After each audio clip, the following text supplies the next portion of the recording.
Christophe Chambon, associé du GIEC des Roches du Dard à Sensé, donc associé avec 30 de mes collègues. Donc, vous êtes ici situé sur le hameau de Teigne, sur les hauteurs du village de Sensé. L'exploitation comporte 190 hectares avec une production de 800 000 litres de lait. Donc nous avons la chance d'être au cœur du massif jurassien et notamment de nos AOP franc-comtoises avec le comté, le morbier. Et bien sûr, nous avons également une partie transformée sur notre exploitation en morbier fermier. J'ai la responsabilité de l'atelier de transformation. On transforme majoritairement du morbier fermier. Donc ensuite, on fait un autre petit fromage qui s'appelle le chatou. On fait un petit peu de raclette. Après, en produits frais, on fait des yaourts, des crèmes dessert, des faisselles, des fromages blancs. Nous trayons les vaches et ensuite le lait il vient directement dans l'atelier de transformation où on le travaille pour qu'il se transforme en morbier. Pour la fabrication de morbier, il y a plusieurs étapes. Donc la première étape, c'est suite à la traite, le lait il arrive directement dans la cuve. Ensuite, nous mettons des ferments pour maturer un peu, pour l'acidifier. Ensuite, nous mettons de la présure qui fait former un gros yaourt, on va dire. Donc on laisse reposer le lait pendant une bonne demi-heure. Ensuite, nous revenons et on décaille. Donc on forme des petits grains de caillé qu'on laisse brasser un petit peu après. Ensuite, nous enlevons du sérum, donc c'est le délactosage. On enlève environ 30%. Et ensuite, on soutire dans notre bac de pré-pressage qu'on laisse pré-presser après un quart d'heure avant de mouler. Et pendant le moulage, on a nos pains de caillé qu'on coupe en deux pour pouvoir mettre la cendre.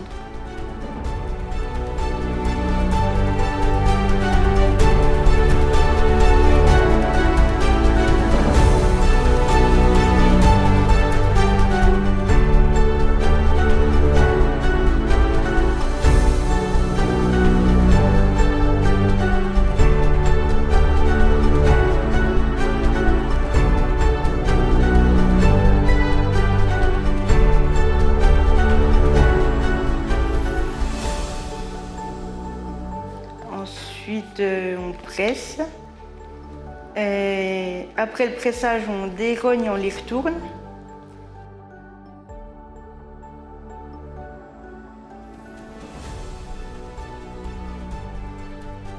On les laisse reposer jusqu'au lendemain matin avant de les démouler et saler les deux côtés. On laisse reposer une journée sur des clayettes en cave. Et le surlendemain, on les pose sur des planches d'épicéa. Donc pendant 45 jours, on les frotte tous les 2 jours pour qu'ils soient le meilleur possible. À l'origine, le morbier il a été créé fermier. Il a été créé dans les exploitations parce que l'hiver était très froid et avant, c'est les exploitants qui descendaient leur lait dans les fruitières pour faire le comté. Et vu que les chemins étaient très mauvais pour emmener, quelquefois ils gardaient leur lait chez eux. Et pour conserver ce lait, ils faisaient cailler leur lait dans des chaudrons vers les cheminées.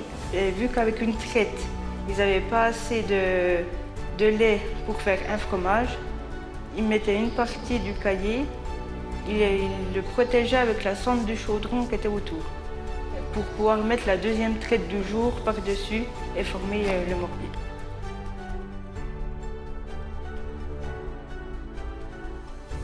Sur notre exploitation, 8 mois de l'année, c'est forcément du pâturage, donc de l'herbe, pâturée la journée et la nuit. Donc la ration de base principale, c'est sur l'herbe pendant la période estivale. Et l'hiver, comme vous pouvez le voir là derrière, c'est de l'herbe séchée qu'on appelle chez nous le foin, en seconde coupe le regain. Sachant que toute partie, on va dire, fermentées comme les ensilages sont interdites au sein de nos cahiers des charges AOP. Donc tout naturellement, nous avons opté en plus pour l'amélioration de notre ration de base en travaillant sur le développement de notre séchage en grange Et c'est aussi pour ça que nous avons fait le choix, il y a maintenant 2 ans, d'investir sur un déshumidificateur afin encore d'augmenter notre ration de base, d'améliorer la qualité aussi bien gustative que protéine de notre foin.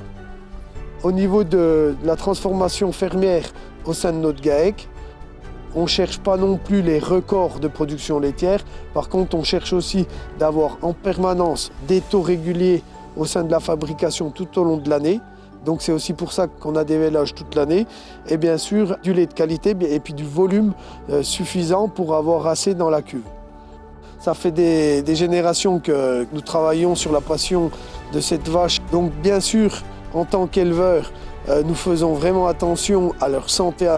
Et on sait très bien que pour garantir une santé sur nos vaches, il faut passer par l'indispensable qui est notre ration de base, notamment sur la partie fourragère avec du foin de qualité, une seconde coupe de qualité. Notre process, c'est d'attendre le meilleur moment au niveau de la lumière pour qu'on soit sûr de capter un maximum la photosynthèse des plantes, pour garder vraiment le maximum de sucre. Pour nous, la bonne période de fauche, c'est fin de floraison et début épiaison. Après, d'une année à l'autre, ça peut varier d'une quinzaine de jours. Et encore plus maintenant avec l'évolution du changement climatique. Essentiellement, entre guillemets, meilleur foin varie du 15 mai au 30 mai. Pour se garantir la qualité du lait et notamment la santé de notre troupeau, c'est pour ça que nous avons fait le choix aussi de faucher avec une Alpha Motion de chez Pottinger, tout simplement parce qu'elle épouse très bien le sol et qu'elle évite de frotter la terre. Ça nous permet donc de faucher à hauteur de main, c'est-à-dire entre 7 et 8 cm. Pour nous, le fanage doit se faire vraiment à frôler le sol pour éviter de mélanger la terre avec le foin et surtout d'avoir plus de bras et des courts bras de la faneuse afin de toucher simplement le foin, de le basculer sans aller sortir le sucre qui est à l'intérieur de la plante. Puis donc on travaille avec un endaineur Pottinger à papillon qu'on appelle. Il nous faut des machines qui épousent vraiment bien le sol. C'est vraiment important. C'est aussi pour ça qu'on travaille avec cette machine-là.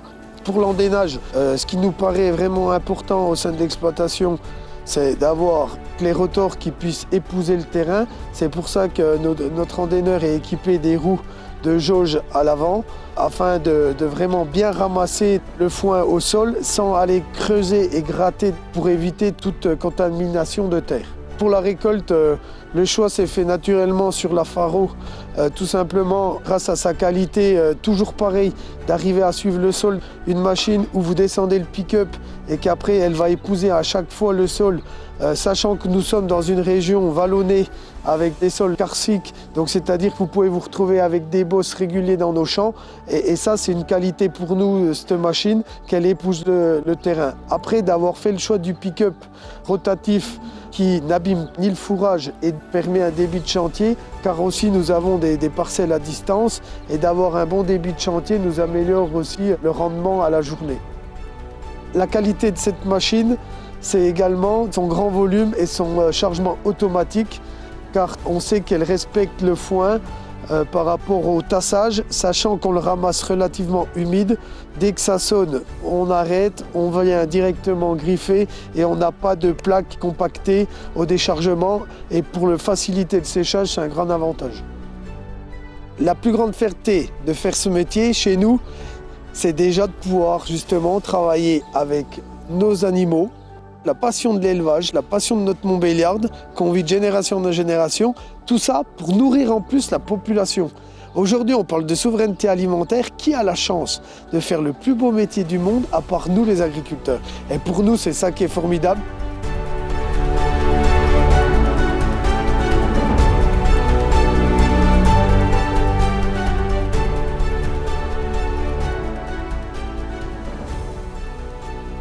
Più successo con Pottinger.